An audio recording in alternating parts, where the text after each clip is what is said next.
one of the things it seems like I've never been able to do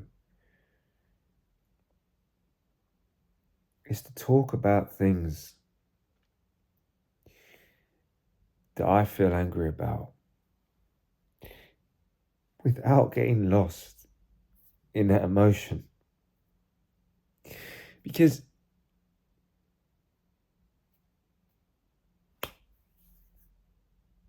it's like, it's so uncomfortable. It's so unpleasant. And it at the root of it, what is it? What is at the root of feeling like this?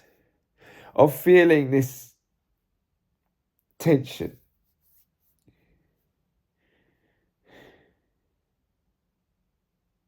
The tension isn't even the problem. The tension comes and the tension goes. But the same habits seem to repeat themselves, where I just can't seem to break away and be me.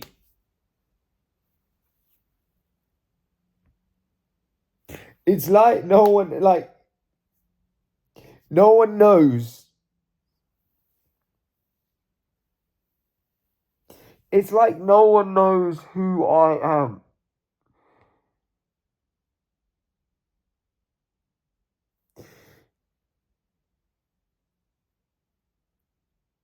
And I don't even want to talk about this in a way, but it's like, if I don't face it, if I don't just talk about it, then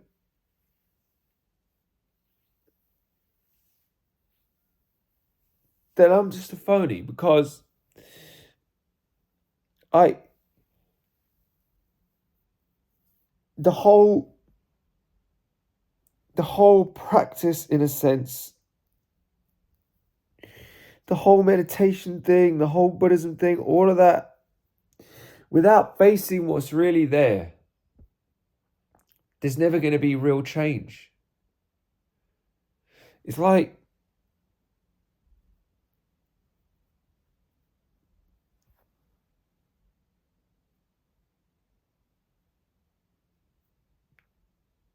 repairing a road and just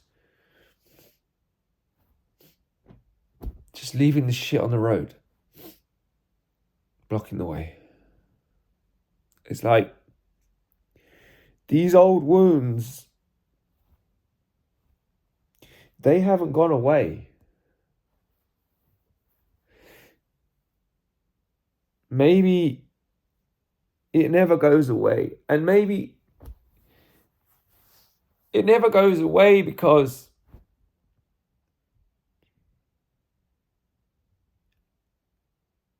it's the same old patterns. It's like, I never wanted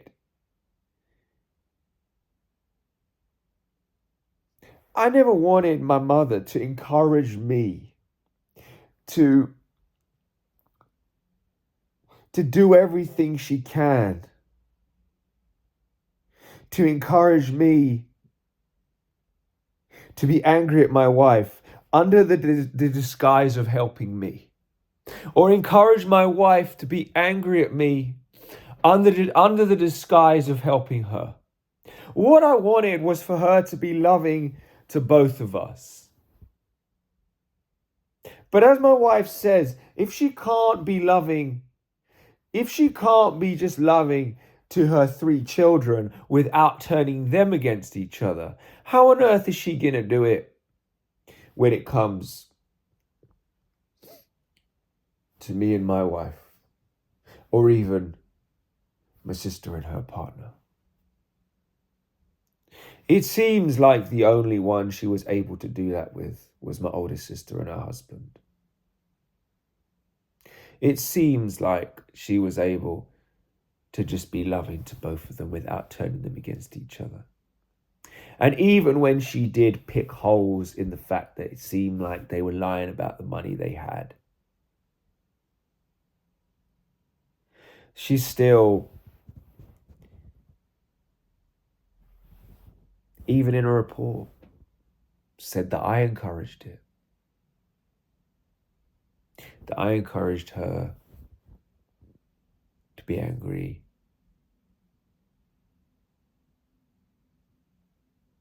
To be angry towards her son-in-law. And maybe I did. But maybe I did it because I used all I knew how to try and get some recognition from her, to be understood in some way, even if it was only just to be understood for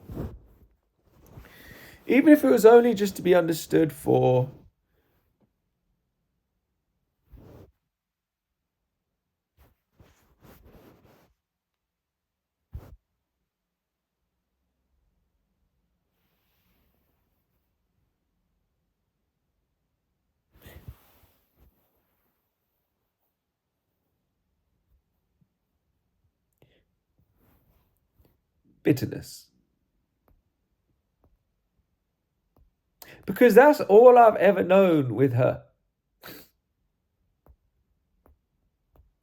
That's all I've ever known.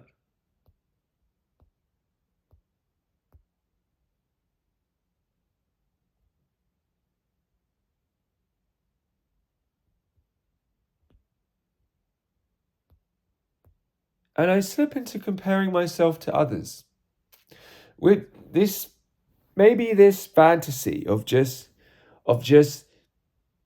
imagining what it will be like. Imagining what it will be like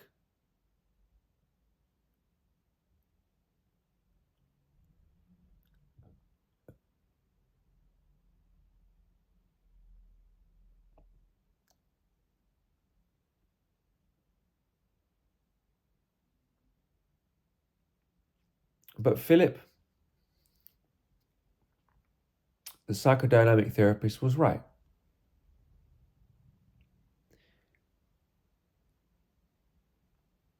And he'd probably still answer the question in the same way. Comparisons are corrosive. Thoughts and feelings are just thoughts and feelings. They come and they go. The hard part is that they come over and over again. So over and over again,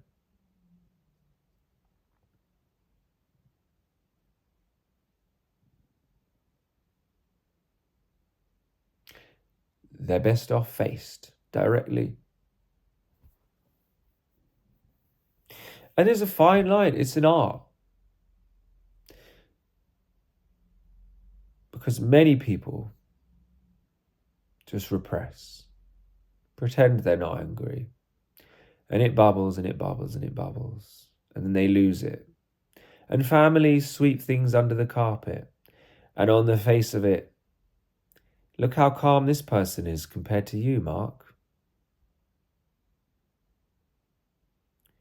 But I know behind the scenes they're going to implode. And they'll hide it again.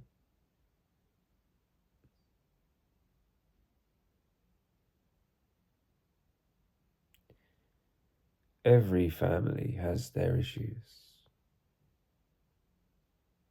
Some are more extreme than others, yeah. But the question is not so much what issues are bigger. The question really is, when it comes to people that talk, is how good, who's the best at hiding it? Who's the best at hiding their skeletons?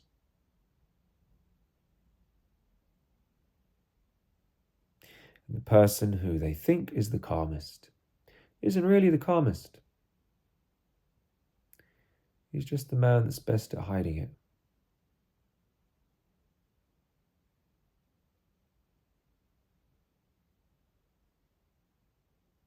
And that's frustrating to embody, and that's frustrating to witness.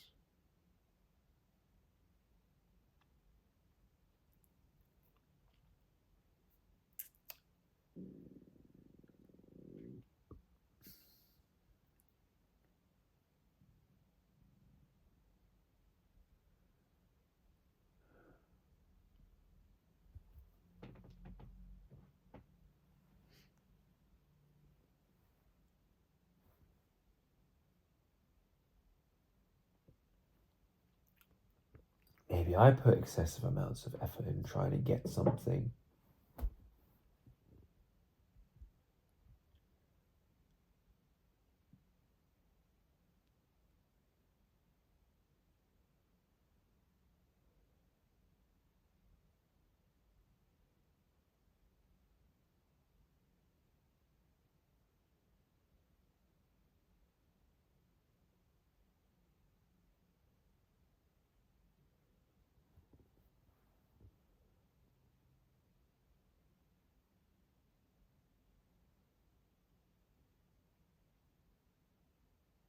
I struggle with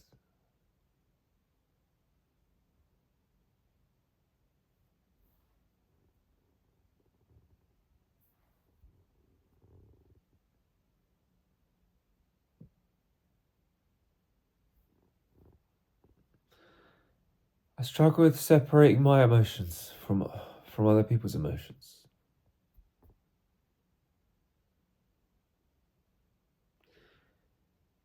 The saddest part is when I went there before, I didn't even take issue.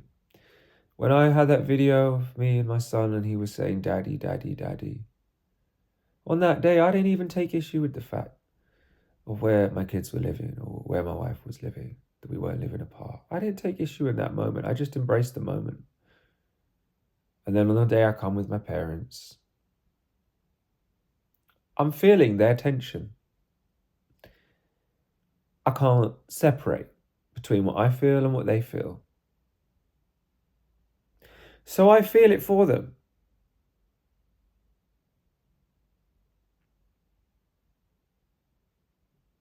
And then I behave in a way that I'm not proud of.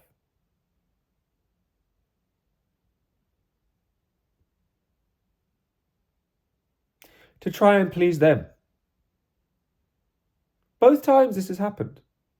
There's not one time that I've seen my parents. Twice. Twice I've met up with. Twice.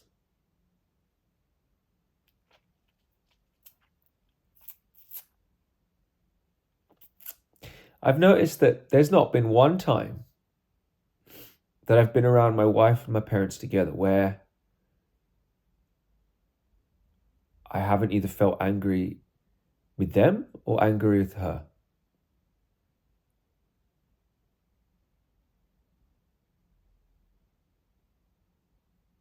Maybe that came to its head. Maybe the ultimate point that came to its head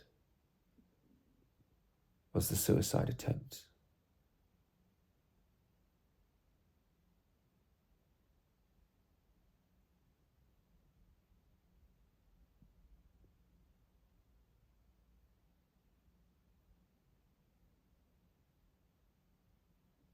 I wrote a note saying that I love my wife and I love my daughter. And I love my twins. But I didn't write that in the note because I didn't know she was pregnant at the time.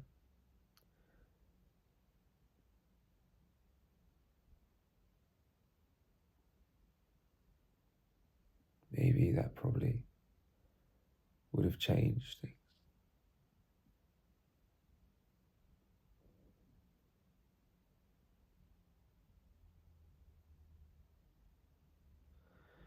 Maybe that would have changed things. Because I knew how much she wanted that. I knew how much she wanted a boy.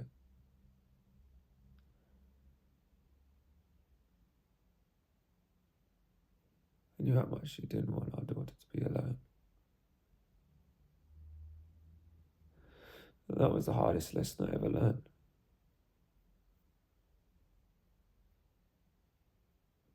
The hardest lesson was, don't be so hasty. Because you never know. You never know what's going to happen from one moment to the next. You never know when things are going to get better.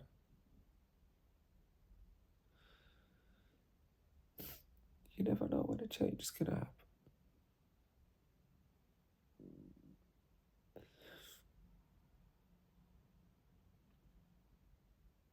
maybe.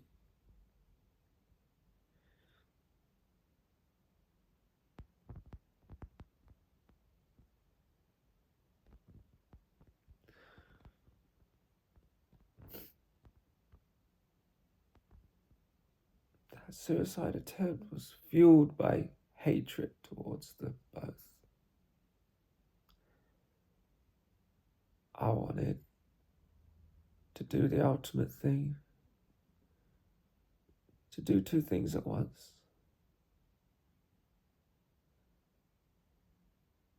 To get back at them, to get revenge on them,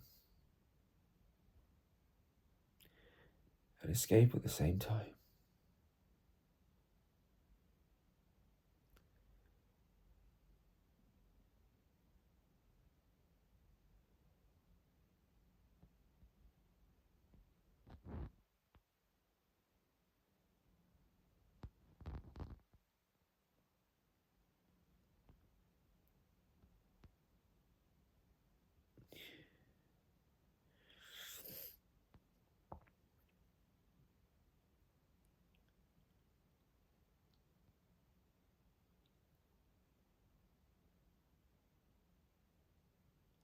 And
I'm tired of just seeing myself as a handicap.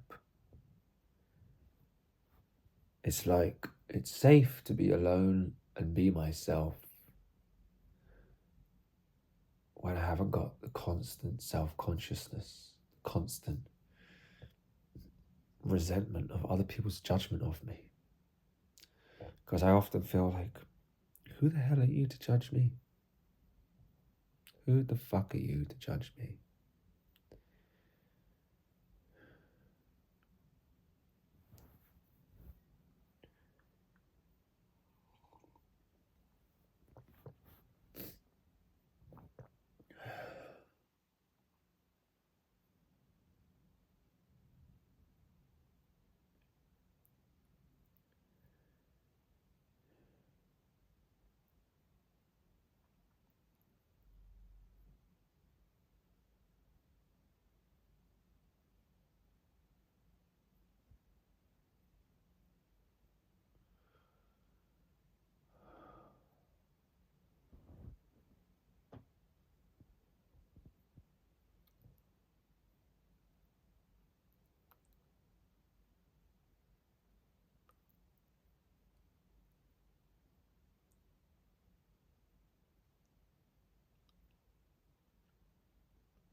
COVID was a hard time when that started. Because it was like another way for just people's neuroticism to come to the surface.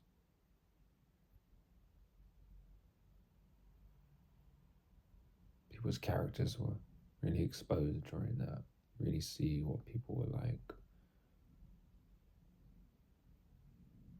when it came to just fear for their own life.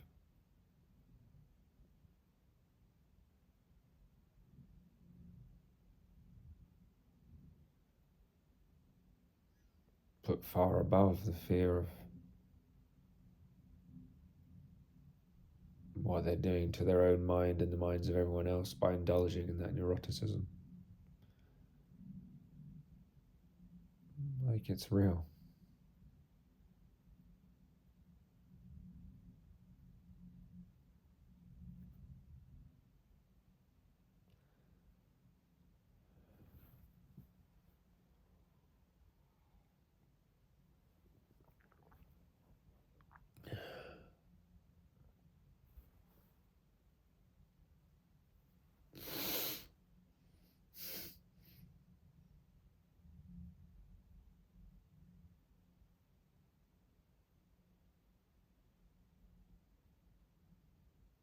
And it's almost like the fact that I hadn't taken on that neuroticism about COVID and I wasn't worrying about it in the way that I've worried about other things.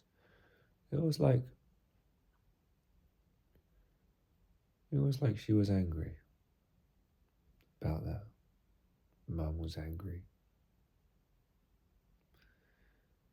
She was angry that I hadn't taken that on. It really bothered her, I think. It's like one thing she couldn't push on me.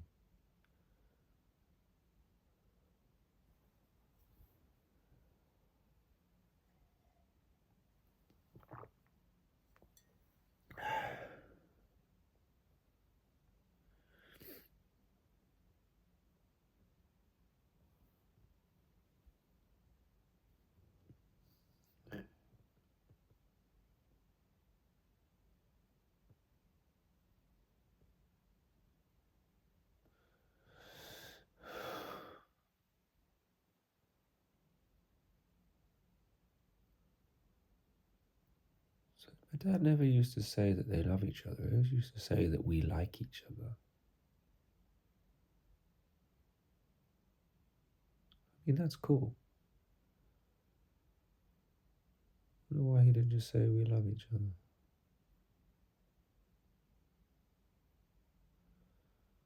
Maybe it felt to him that if he said that they love each other, they don't love me.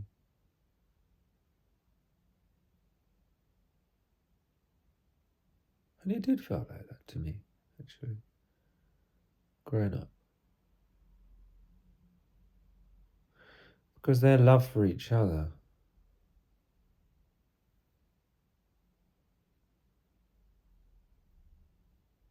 almost felt like that was weaponized against us.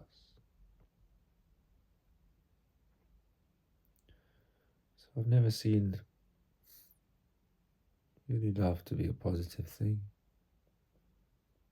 Never known what it is, because what I've seen of it was he loves his wife.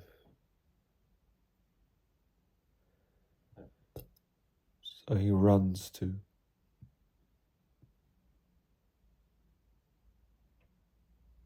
beat up his daughter. Maybe not beat her up, but attack her, scare her.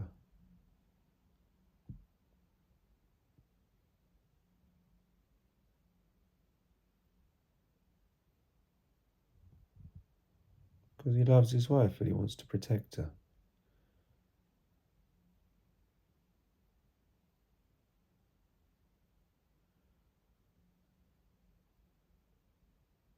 Strange thing, isn't it?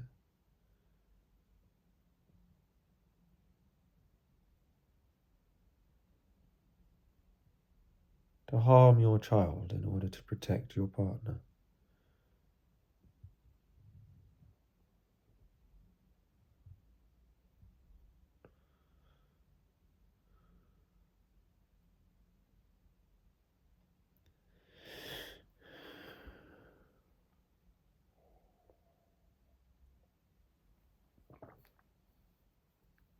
strange thing.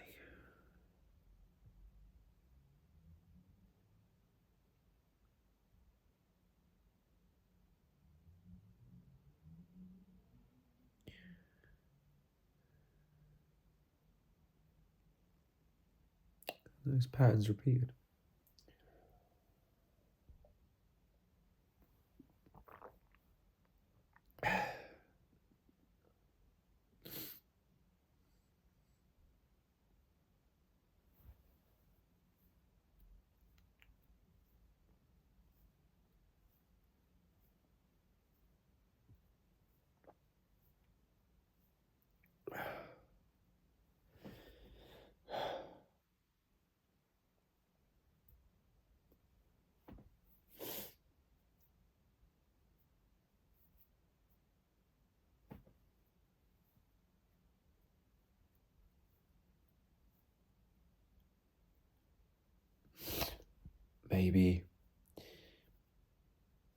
Maybe they are afraid of expressing love because they're afraid of getting hurt.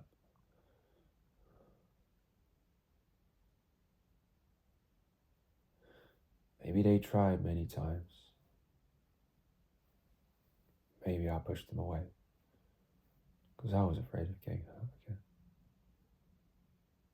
The only way I knew how to break away was to hurt them, to make them. The only way I've ever known to keep myself safe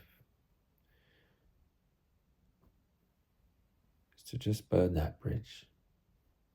Make sure that no one can come over that bridge.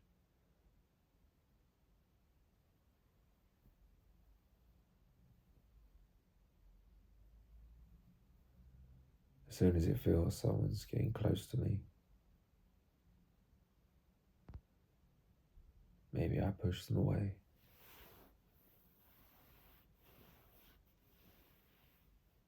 So there's very few people who I can trust. Because most people aren't genuine. If they're not genuine, I can't trust them. And if they want something from me, I can't trust them. And if they were going to report back to me, to my wife, about me, then I can't trust them. If they're going to go back and say to her that I was rude, knowing that she didn't even hear what had happened, knowing that they would take her word over mine, then I can't trust them. I can trust them when they have compassion. I can trust them when they come up to me and they say, hey, nice to see you. And they don't want anything other than just to be kind.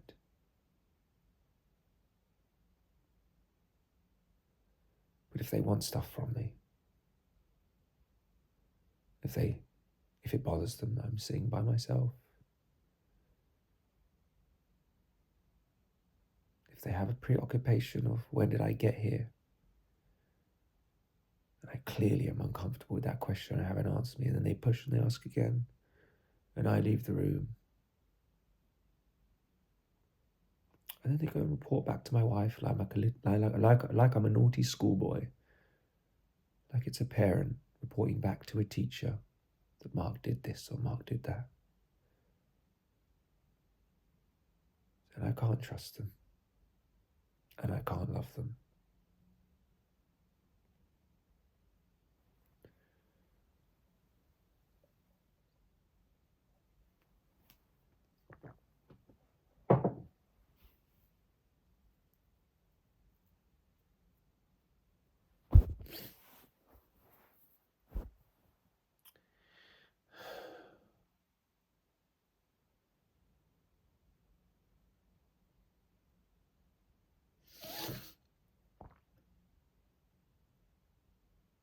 I mean, he loves to catch people on his own, that man, doesn't he?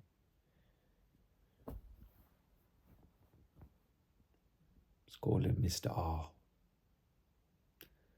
Mr. RS. It's literally, I've been in a toilet before. I've been in the toilet. And I've had him bash on the door, say, what are you doing? It's like, I'm not allowed to go to the toilet without this man knocking on the door?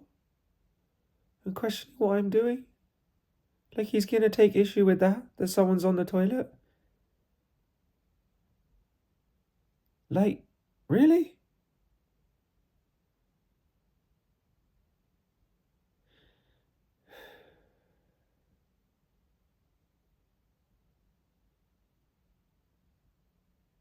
Of course he does it when no one can see. Dangerous man. Catches people on their own. I had nightmares about him.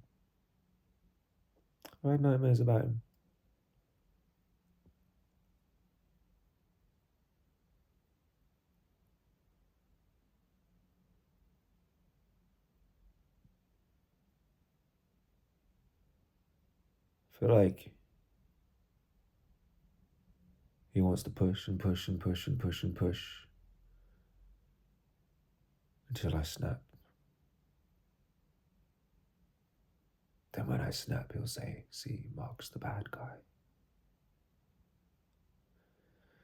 But they haven't seen every moment that he's pushed and pushed and pushed and pushed and pushed and pushed and pushed. It's best to keep away from people that just want to push and push and push and push and push and push and push. Ambush. There you go. Ambush. Yeah.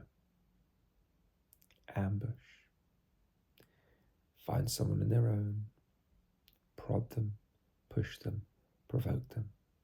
When they snap or when they don't give you the reaction you want, and you walk away, they go back and report to the people that you love, to the people that you care about, to the people whose opinion you value, and they report back to them like you've been a naughty boy.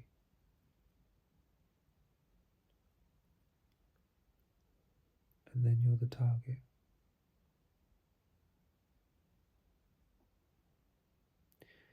And let me tell you something.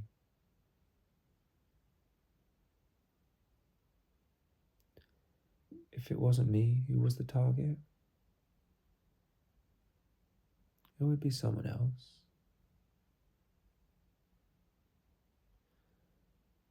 It would be you, my wife.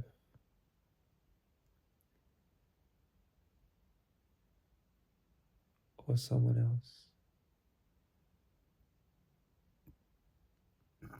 But whoever's an easy target. An easy target is a target that you can get alone. A sitting duck. Someone who's alone in the toilet minding their own business. Someone who's alone in a room minding their own business. He's a target.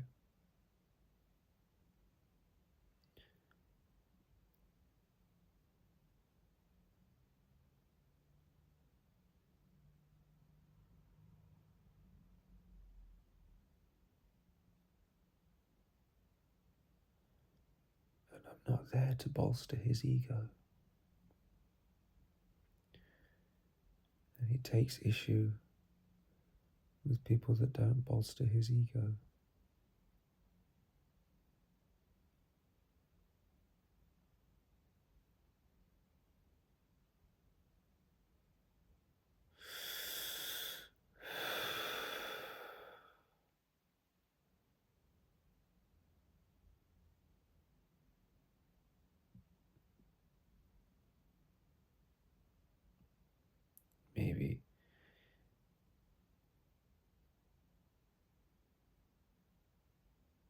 Maybe it reminds me of me. Maybe I used to be like him. Maybe in some ways I'm still like him, and that's what I'm trying to get away from. And he's this uncomfortable reminder of exactly what I'm trying to get away from.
Probably time to go and pick this thing up.